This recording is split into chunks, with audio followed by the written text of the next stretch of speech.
Oke, selamat sore kawan Padepokan, Wonder People, dan juga mungkin di sini ada pengikutnya Erat Indonesia atau dari Senior Life ID gitu ya. Hari ini kita ada podcast lagi di mana kali ini kita kedatangan tamu spesial, pakar dari psikologis. Nanti kita akan membahas lagi karena kebetulan dalam 3 bulan ini dimulai dari bulan Februari kemarin kita fokusnya di lansia, jadi kita akan mengulik tentang lansia juga. Dimana judulnya sesuai dengan poster yang udah ada di Instagram Padepokan Asa, konektivitas membangun konektivitas antara anak muda dengan lansia. Di sini sudah bersama dengan kita Mbak Adven. Halo Mbak Halo, Adven. Mbak Halo. El. Oke, ini kali pertama kita ketemu, kita ngobrol santai aja. Kebetulan di sesi hari ini 17 Maret di bulan puasa, jadi kita sembari nunggu buka puasa, kita Ngabuburit ngobrol, kita ya. ngobrol santai aja. Mungkin sebelum kita kulik lebih lanjut lagi judul podcast kita hari ini, Mbak Adven boleh dong perkenalan diri terlebih dahulu, mulai dari nama lengkap, kesibukan Mbak Adven apa? Oke, kalau dibilang nama lengkap itu namanya sangat lengkap. Adventia Emilia Krisna Sipi Seda. Panjang ada 5, tapi nama bekennya Adventia Seda aja. Ya, sekarang sibukannya jadi psikolog, baik online ataupun offline di beberapa kayak lembaga ataupun di beberapa biro konsultasi psikologi. Gitu.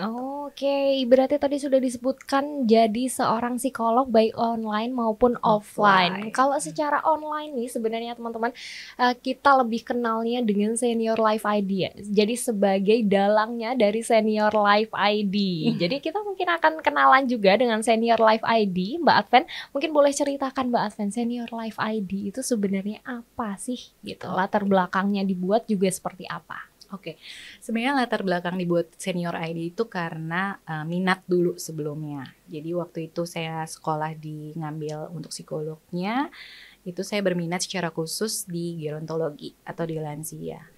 Nah, setelah mencoba lulus dan akhirnya lulus, dan berpikir apa sih yang bisa saya lakukan gitu sembari bekerja sebagai seorang psikolog, tapi juga memberikan edukasi juga nih kepada masyarakat gitu tentang lansia khususnya dari sisi psikologinya gitu.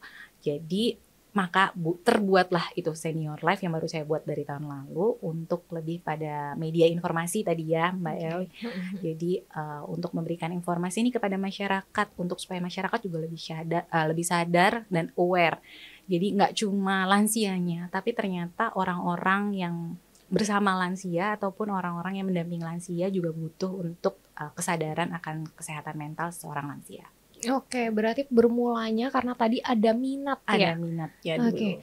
Nah itu tapi perlu aku kulik lagi Mbak, kenapa seorang Mbak Adven yang istilahnya masih muda ya, dari zaman sekolah jadi zaman kuliah gitu udah tertarik untuk mempelajari lansia, itu sebenarnya latar belakangnya apa Mbak? Kenapa sih kok bisa tertarik gitu? Oke, jadi tuh gini, sebenarnya berawal dari dulu tuh orang suka bilang gini, Vivin tuh kalau ngomong sama siapa aja nyambung. Jadi maksudnya Adven tuh saya. Kalau ngomong sama siapa aja tuh nyambung gitu ya. Mau dari yang tua, mau dari yang muda, mau yang anak kecil, kayaknya ada aja pembicaraannya yang bisa diambil gitu. Lalu masa sih lebih kayak gitu. Nah terus jadi setiap kali ada sesuatu yang berkaitan sama orang tua nih, dia aja nih, dia aja yang maju duluan ya, karena pasti dia bisa nih untuk adaptasinya cepat gitu. Terus itu juga akhirnya kebawa juga di keluarga sebelumnya. Jadi setiap kali ada keluarga lansia yang mengalami masalah juga ditanyanya, gimana Ven? Gimana? Caranya ini gimana nih? Harus gimana? Jadi kayak jadi tempat ruang diskusi juga. Dan kebetulan dari pihak keluargaku secara garis besar juga sering banget nih nemuin yang konflik-konflik yang sebenarnya itu bermula dari psikologisnya dulu gitu. Baru akhirnya tuh berpengaruh lah dengan kesehatan dia, dengan hubungan dia dengan orang lain, hubungan dia dengan keluarga, dengan anaknya, dengan cucunya bahkan, atau dengan sebenarnya dengan pasangannya dia sendiri gitu.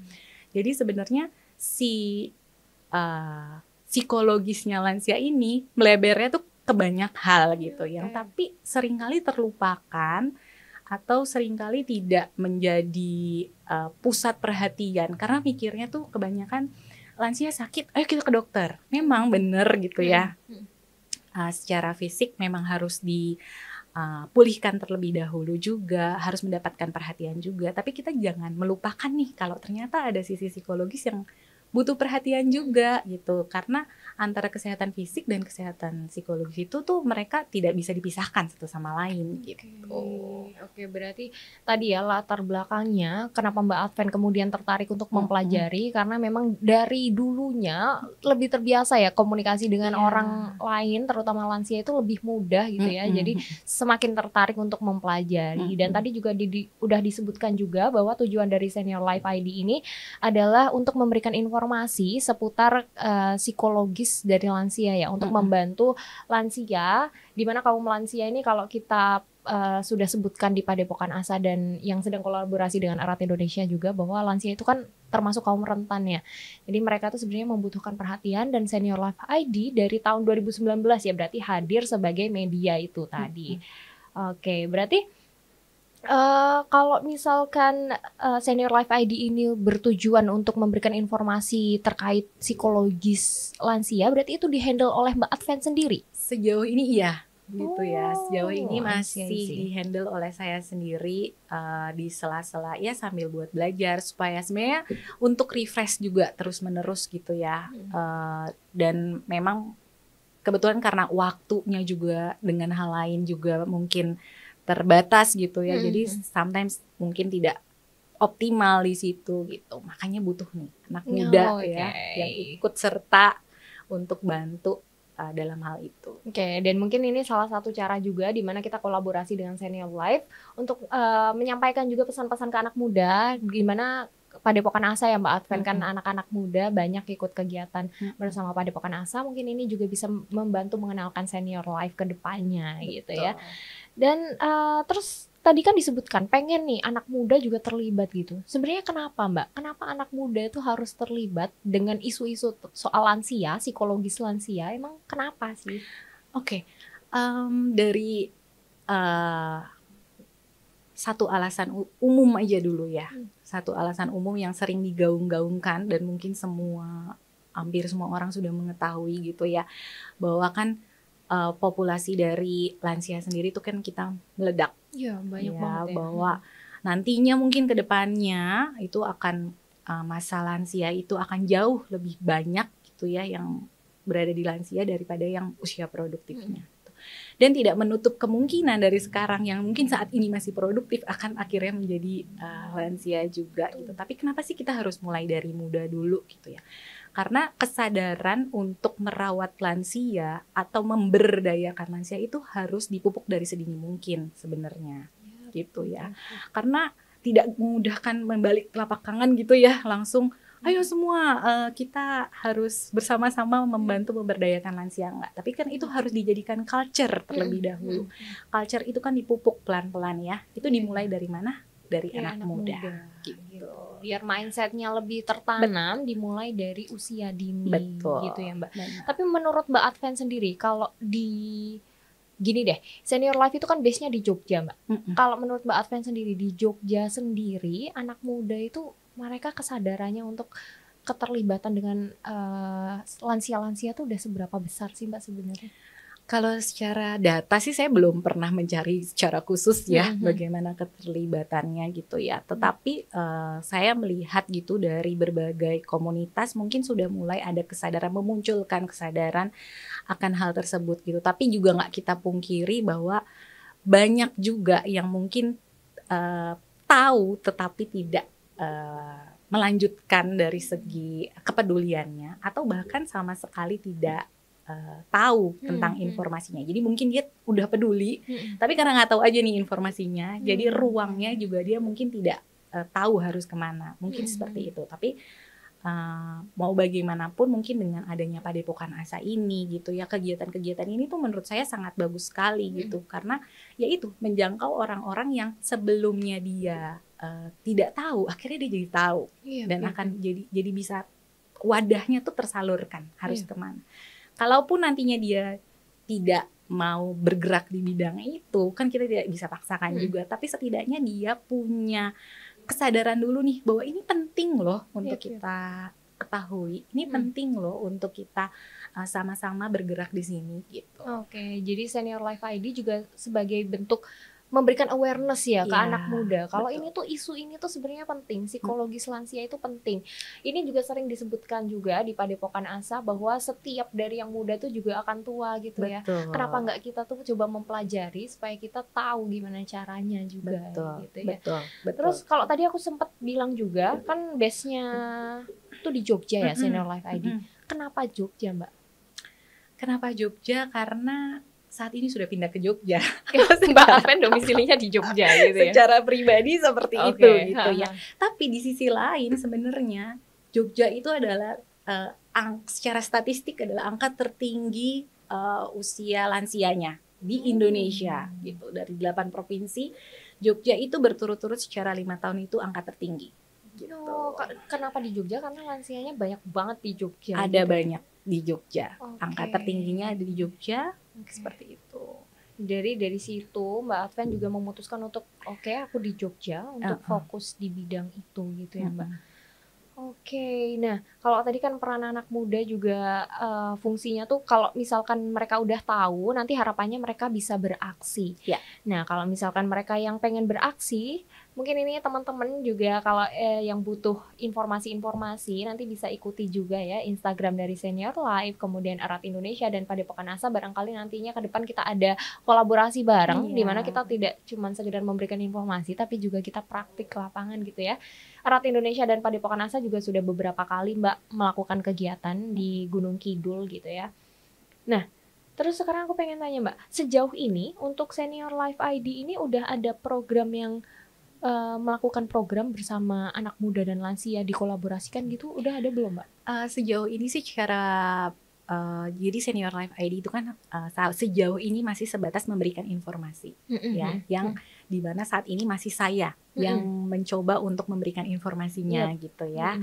Tetapi dari saya sendiri saya mencoba untuk terlibat gitu ya dari berbagai aktivitas yang diadakan oleh beberapa komunitas untuk akhirnya bisa terjun langsung kepada lansia pada lansia gitu supaya apa sih yang bisa kita lakukan langsung. Makanya sebenarnya dengan program yang dibuat Padepokan ASA dan Erat bahwa langsung terjun langsung untuk beraksi di lansia itu adalah sebuah program yang menurut saya itu sangat baik gitu ya untuk kaum muda untuk langsung merasakan dan membangun konektivitas tadi antara anak muda dan lansia gitu. Oke, berarti kalau misalkan programnya itu kan sejauh ini masih memberikan informasi, mungkin kedepannya itu jadi peluang yang bagus ya Mbak untuk Senior Life ID, bisa praktik juga gitu ya, terjun ke lapangan. Nah kalau misalkan aku pertanyaannya gini, kalau misalkan Senior Life ID dibukakan kesempatan nih anak-anak muda sebenarnya mereka yang pengen beraksi tapi atau sekedar tahu tapi nggak tahu gimana caranya gitu ya, kan itu kan nanti bisa mengakses informasi dari Senior Life ID. Anak muda bisa nggak sih Mbak turut membantu Senior Life ID? Harapannya Mbak Adven untuk anak muda itu gimana Mbak? Oke. Kalau Senior Life untuk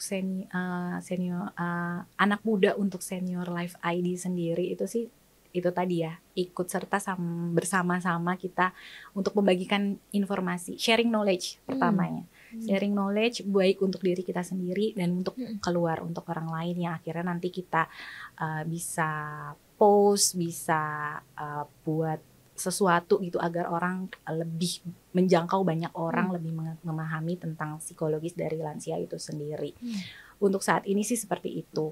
Untuk jangka panjang mungkin harapannya pasti banyak ya, supaya bisa ikut terjun langsung juga dalam bagaimana sih kita apa sih yang bisa kita lakukan dari sisi psikologis secara khusus gitu ya.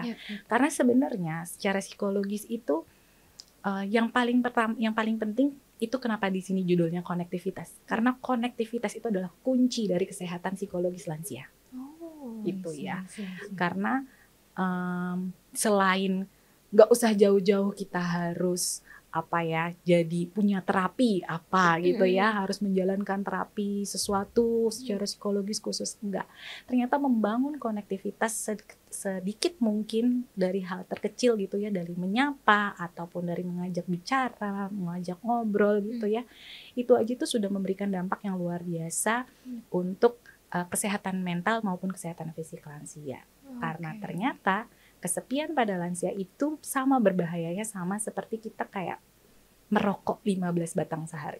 Wow. Ya, jadi dampaknya itu sangat besar gitu ya. Nah, seperti itu. Oke, berarti harapannya kalau misalkan anak muda pengen terlibat juga dengan Senior Life ID itu bisa ya Mbak membantu untuk memberikan informasi. Mungkin kedepannya Senior Life ID kalau butuh tim, teman-teman bisa bergabung juga ya jadi timnya Senior Life ID membantu Mbak Adven ya untuk memberikan informasi. Karena balik lagi tadi yang disebutkan Mbak Adven, kalau kita sudah tahu, kita kan bisa beraksi tanpa harus terapis yang gimana-gimana gitu ya Mbak. Cukup dengan pemahaman yang baik dan benar gitu ya. Terus sekarang pertanyaannya kembali ke topik kita, ke judul kita. Sebenarnya cara membangun konektivitas dengan lansia tuh gimana? Soalnya, sorry ya Mbak, kalau dari pengalaman pribadiku sendiri, kadang berhubungan atau berkomunikasi dengan orang tua itu banyak salah pahamnya. Betul. Itu. Jadi sebenarnya gimana cara membangun konektivitas antara anak muda dan lansia? Konektivitas itu kan dibangun pertama itu kuncinya komunikasi dulu ya. Tadi Mbak bilang kan susah Mbak bangun komunikasi sama lansia itu susah. Iya gitu. Kenapa susah? Karena beda generasi. Kenapa beda generasi? Di saat beda generasi otomatis kan beda cara pengucapan kita, atau cara tutur kata kita, atau bahkan apa yang kita bicarakan, persepsi kita gitu ya. Bahwa mungkin di saat kita ngomong ini biasa aja, mungkin saat itu lansia menganggapnya ini nggak sopan atau apa. Atau kita udah ngomong panjang lebar, tapi lansianya menangkapnya hanya 30%, kita kesel. Udahlah tinggalin gitu ya. Atau seperti itu sebenarnya. Jadi di komunikasi itu kan ada dua, di dalam komunikasi itu kan ada dua ya. Didengarkan dan mendengarkan. Nah, kita sebagai anak muda nih apa yang bisa kita mulai gitu dari hal kecil, yaitu satu, mendengarkan dulu. Ya, itu kunci penting, mendengarkan dulu gitu. Karena di saat kita mendengarkan, otomatis kita jadi syukur-syukur berempati gitu ya. Kalaupun kita tidak berempati gitu, kita mendengarkan misalnya tidak mendengarkan secara baik gitu ya, misalnya masuk telinga kanan, telinga kiri, itu pun sudah memberi dampak loh untuk lansia. Bahwa ada orang di depannya mendengarkan, padahal kita juga nggak ngerti gitu, misalnya dia pakai bahasa Jawa yang halus, kita nggak ngerti, tapi kita mencoba untuk mendengarkan dengan seksama, kita walaupun tidak paham, tapi dia tahu bahwa ada yang mendengarkan dia akan merasa lebih bermakna, dia merasa ada sebagai manusia, dia merasa bahwa di situ dia masih memiliki peran untuk didengarkan oleh orang lain. Gitu. Ya sih ya, karena lansia-lansia itu biasanya merasa tertinggalkan gitu ya, dia kesepian gitu. Itu juga yang kayaknya beberapa kali aku lihat di postingan Senior Life ID tentang kesepiannya lansia. Iya benar, paham sih. Tapi ini Mbak, kalau anak muda aja ada yang dia sulit berkomunikasi. Kalau lansia itu ada nggak sih yang mereka sulit juga berkomunikasi? Ada ya, pasti ya. Karena kan sebenarnya lansia itu sama kok kayak kita gitu ya. Maksudnya ya dia juga mengalami berbagai proses gitu. Proses yang panjang. Yang mungkin sebelumnya dia menjadi seseorang yang sangat aktif di lingkungan, tapi karena lansia dia mobilitasnya rendah, dia akhirnya tidak menjadi aktif lagi dan akhirnya menjadi kesulitan untuk berkomunikasi. Itu ada juga gitu. Jadi sebenarnya kesulitan dalam lansia berkomunikasi itu pasti ada. Nah, bagaimana kita barriers untuk itu ya masuk dalam batasan itu gitu ya. Yaitu kuncinya di mendengarkan terlebih dahulu. Setelah mendengarkan, yang langkah kedua adalah membuat mereka ada. Maksudnya apa membuat mereka ada? Itu adalah beraktivitas bersama mereka. Aktivitasnya ngapain, Mbak? Simple, nggak usah susah-susah. Misalnya dengan dia duduk, kita duduk di sebelahnya aja, itu udah bagian dari aktivitas bersama mereka gitu ya. Atau dia misalnya, beliau misalnya lansianya sedang bengong gitu ya, kita cukup begini nih, memberikan rangkulan physical touch gitu ya dari belakang, itu udah membuat dia ada di sebelah kita. Karena kan kenyataannya kalau anak muda nih begini ya, sibuk dengan handphone ya, sehingga dia tidak merasakan kehadiran kita dan dia juga merasa tidak berada di situ, gitu, tidak dianggap berada di situ. Seperti itu sih sebenarnya. Kalau misalkan faktor-faktor yang membuat orang tua tuh yang lansia-lansia itu mereka tuh susah berkomunikasi itu sebenarnya apa, Mbak? Macam-macam ya Mbak. Ada mungkin karena faktor kesehatannya yang sudah menurun gitu ya. Mungkin juga karena yang kedua mungkin karena dia ada masalah dari psikologisnya sehingga membuat dia jadi lebih sering merenung ya, atau terhanyut dengan pikirannya sendiri gitu ya. Atau bahkan dia karena ada dari mengalami gangguan misalnya demensia gitu ya, sehingga dia cenderung untuk mengulang-ulang memori-memori masa lalu atau melupakan beberapa hal yang ada saat ini gitu ya. Itu juga bisa terjadi gitu. Jadi ada berbagai macam hal, atau juga karena kehilangan. Nah, itu juga berubah juga bisa membuat perubahan dari bagaimana cara komunikasi dari lansia. Kehilangan itu bukan cuma kehilangan pasangan ya, ternyata barang ataupun teman. Walaupun dia temannya tuh udah teman jauh gitu ya, tapi dulu dia teman dekatnya lansia tersebut gitu, itu pun bisa mengakibatkan proses dari kehilangan yang bisa mengganggu dari aktivitas dia sehari-hari juga gitu. Pola komunikasinya juga bisa berubah gitu. Nah sekarang Mbak Adven ini as a psikolog gitu ya, sebagai psikolog terus belajar juga tentang lansia. Kalau praktiknya di Jogja atau di Indonesia itu sebenarnya banyak nggak sih Mbak lansia terus yang mereka menghadap ke psikolog, mereka bercerita kayak seolah-olah kalau anak muda sekarang kan banyak banget Mbak isu tentang mental, terus mereka pengen ketemu dengan psikolog, mereka ngobrol. Nah kalau lansia mereka yang juga sebenarnya secara psikologis mereka juga sakit gitu, mereka ada nggak Mbak praktiknya itu berjalan atau enggak? Ini menarik ya pertanyaannya ya. Kenapa? Karena realitasnya itu banyak lansia itu juga masih menganut stigma tertentu ya. Maksudnya bahwa dia baik-baik saja gitu. Dia baik-baik saja, bahwa di saat dia stigma yang mungkin juga dulu kita alamin ya sebelum di zaman saat ini kesehatan mental udah booming gitu ya, bahwa kalau sampai konsultasi psikologis gitu ya aku edan gitulah ya, ibaratnya gitu ya. Atau ya mungkin mereka lebih mendekatkan kepada keimanannya mereka gitu ya, spiritualnya mereka gitu ya, sehingga menguatkan mereka itu juga bisa. Atau sebenarnya ada juga yang mungkin mereka butuh tapi mereka tidak paham, tidak teredukasi dengan baik gitu ya, sehingga mereka memendam itu sendiri gitu. Jadi memang challenge-nya di situ sih. Challenge-nya adalah bahwa kesadaran akan kesehatan psikologis itu penting. Lingkungan di sekitarnya juga harus memahami kebutuhan akan hal tersebut gitu ya, dan akhirnya juga memungkinkan untuk memfasilitasi hal tersebut.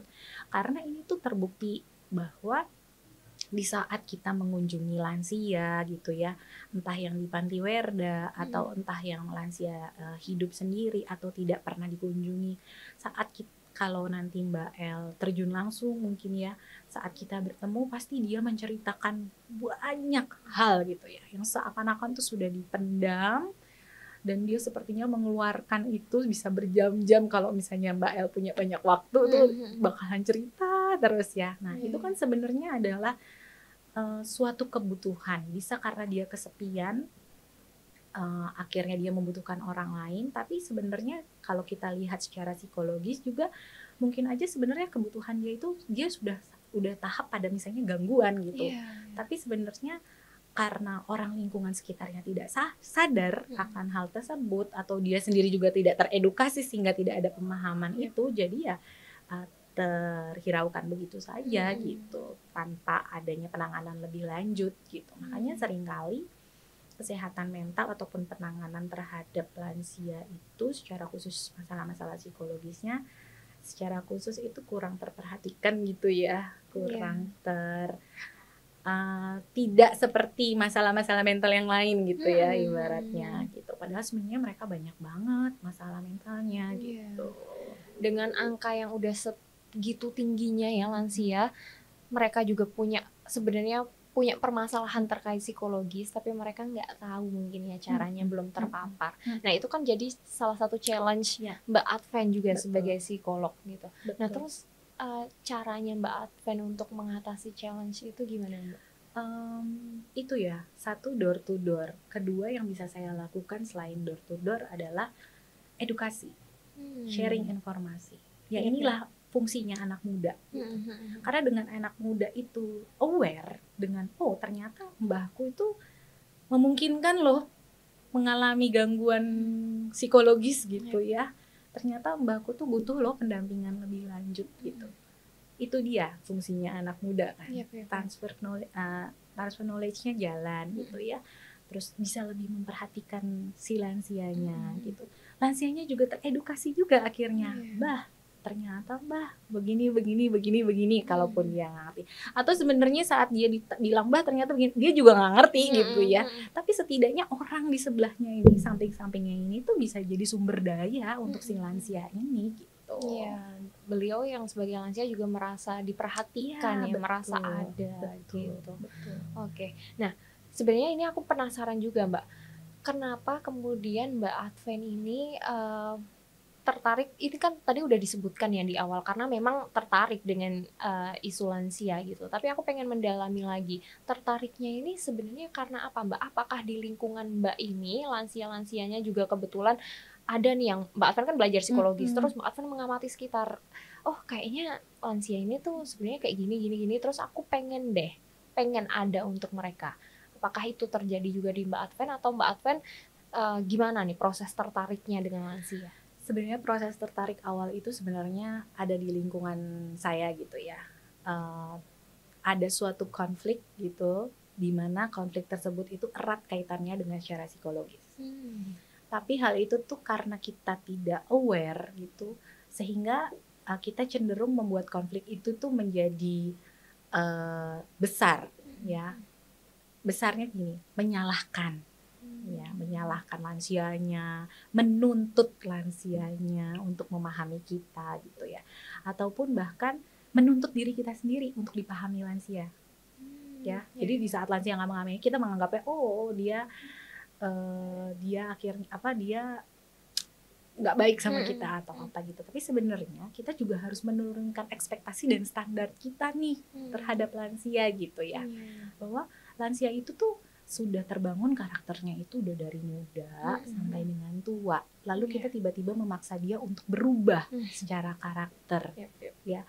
Berarti kan kita memberikan standar yang terlalu tinggi gitu ya untuk apa yang kita harapkan terhadap lansia gitu ya. Padahal ternyata kita juga harus menurunkan ekspektasi kita juga. Nah, mulai dari situ akhirnya mulai sering baca-baca tentang lansia.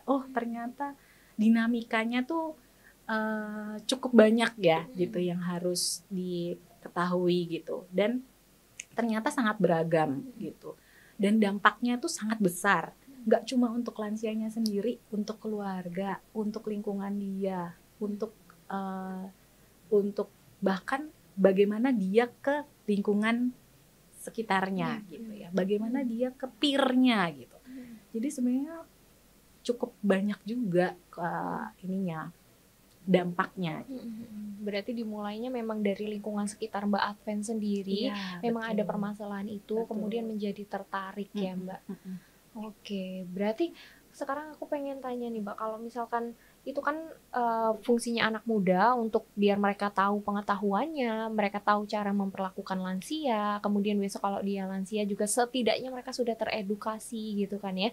Nah, selain tadi, kalau tadi aku catat ya, ada lansia itu sebaiknya tuh didengarkan juga, kemudian ditemani, terus mereka juga diberikan perhatian secara fisik supaya mereka merasakan perhatian itu. Tapi gimana Mbak cara membangun konektivitas antara anak muda dan lansia kalau mereka itu LDR?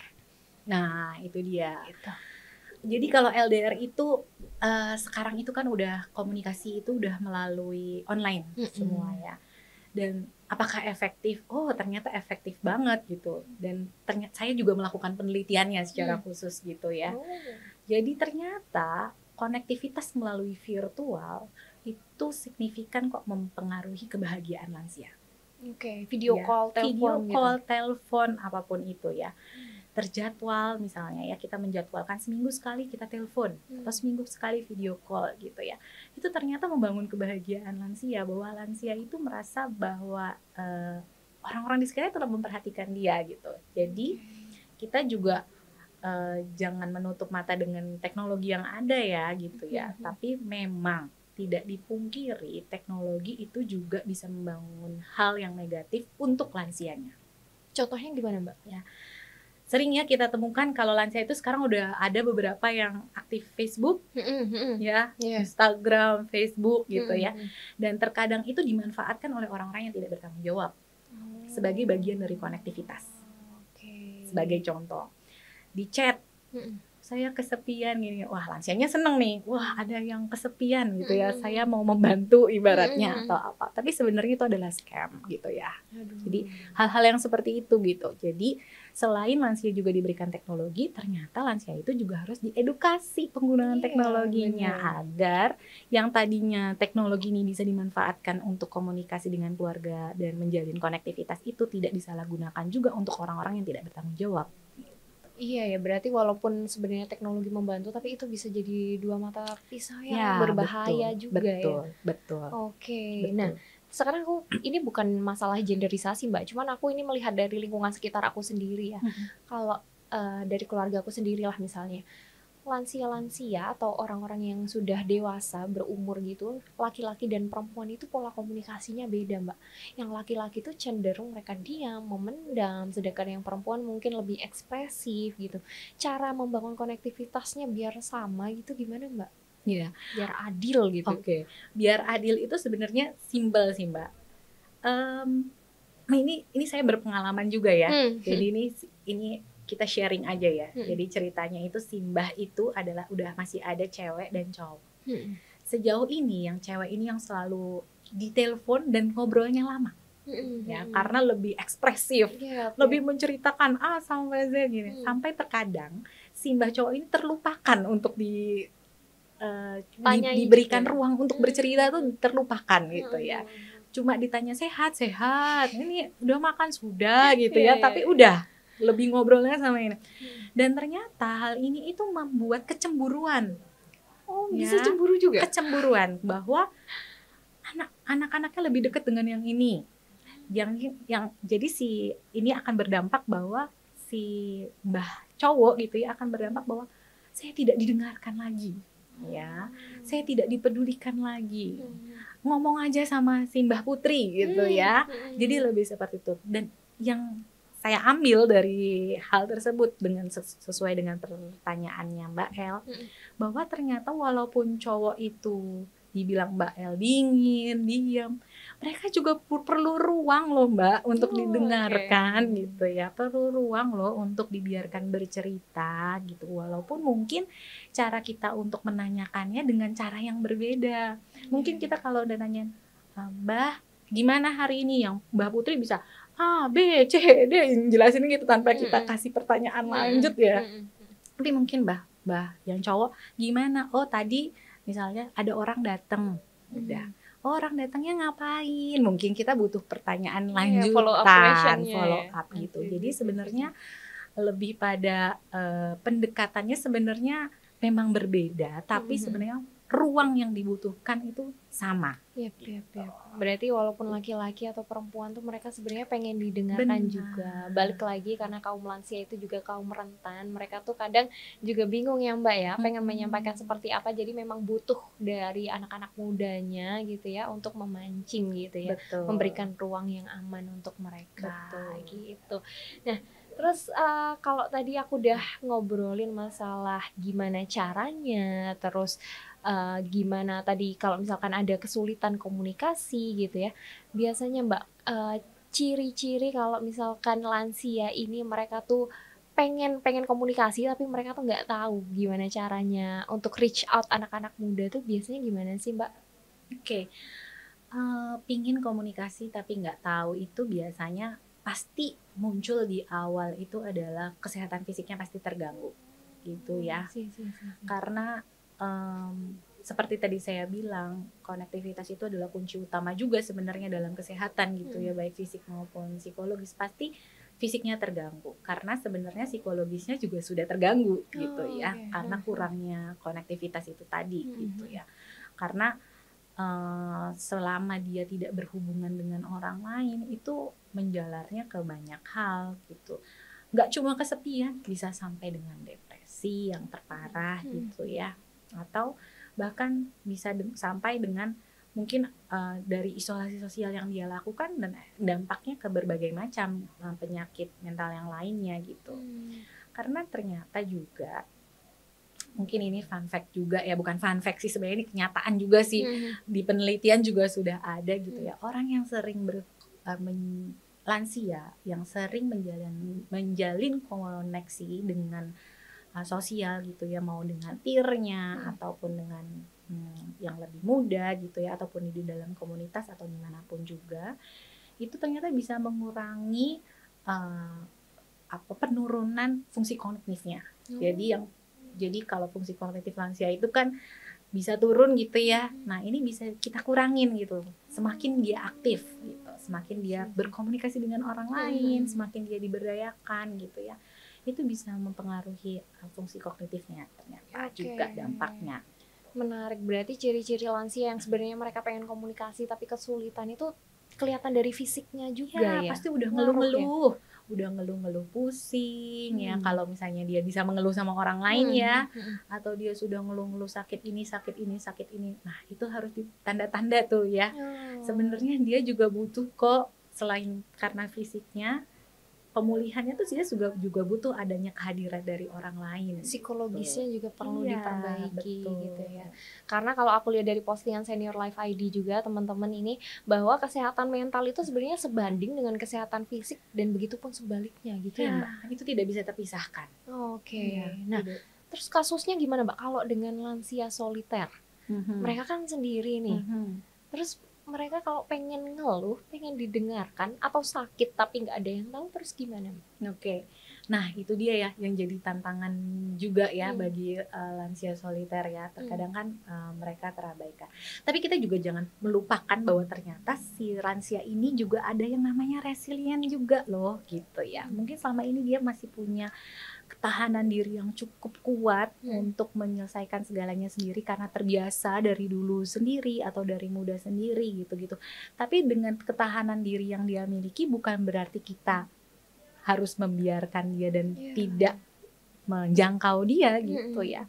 Karena ketahanan diri yang dia miliki itu pasti ada masanya dia membutuhkan orang lain juga gitu. Ada batasnya dan dia butuh orang lain juga yang bisa dia bisa dia andalkan gitu ya. Hal kecil aja mendengarkan cerita dia gitu ya. Itu aja sudah membuat perubahan suasana hati yang cukup besar untuk para lansia yang soliter dengan kehadiran orang lain gitu. Menarik. Bahkan lansia soliter pun punya batasnya sendiri ya untuk membutuhkan orang lain secara psikologis gitu. Dan ini juga yang akhirnya kemudian mungkin menjadi inisiasi dari Erat Indonesia, Senior Life ID sebagai media juga untuk memberikan informasi bahwa ini tuh isu yang penting sekali gitu ya. Nah, ini nih, karena ini kita sudah ngobrol, udah nggak kerasa ya berapa lama sebenarnya. Ini last but not least, ini yang pengen sih sebenarnya dari Padepokan Asa sendiri meminta pendapat dari Mbak Adven sebagai pakarnya. Pesan untuk anak muda, gimana sih biar mereka tuh aware dengan pentingnya konektivitas ini. Terus pesan untuk anak muda gimana sih tentang lansia, mindset mereka memandang lansia. Kadang kan kalau kita sebagai anak muda, lah kita aja lagi di usia produktifnya, kita ngurusin diri sendiri juga belum benar gitu kan. Gimana nih pesan Mbak Adven untuk anak-anak muda Mbak? Kalau pesan untuk anak muda, untuk lansia sih, berhubung dengan konektivitas adalah lakukan dari hal yang kecil. Tidak perlu langsung dari hal yang besar, tidak masalah. Karena hal yang kecil sedikit saja itu sudah memberikan dampak bagi lansia.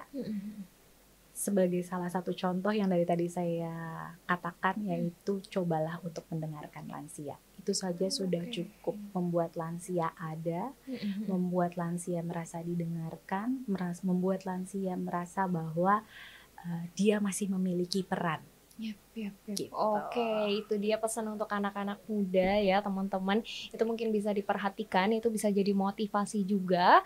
Balik lagi pesan yang sering aku sampaikan bahwa setiap dari kita yang muda akan merasakan menjadi tua, dan ini penting juga untuk sekitar kita, mereka yang lansia itu juga perlu gitu ya untuk dilindungi. Mereka itu sudah termasuk kaum rentan gitu.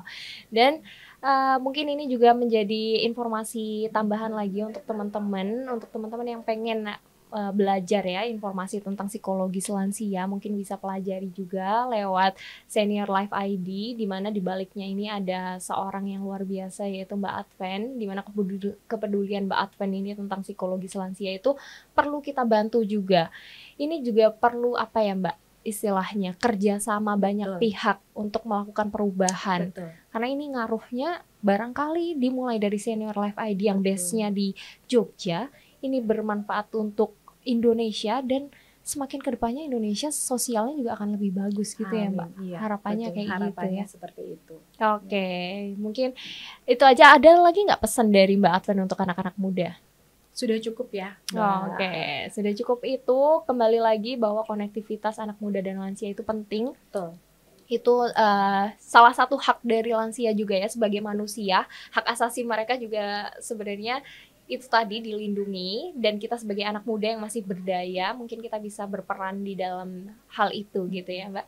Mungkin kiranya itu kawan Padepokan, Wonder People, dan juga pengikut setia dari Senior Life ID tentang konektivitas anak muda dan lansia. Mungkin teman-teman nanti bisa dengarkan lagi ya untuk mengulik informasi yang lebih lanjut. Bisa follow di Padepokan Asa karena dalam sebulan ke depan kita masih ada kegiatan lagi yang bergerak di bidang lansia.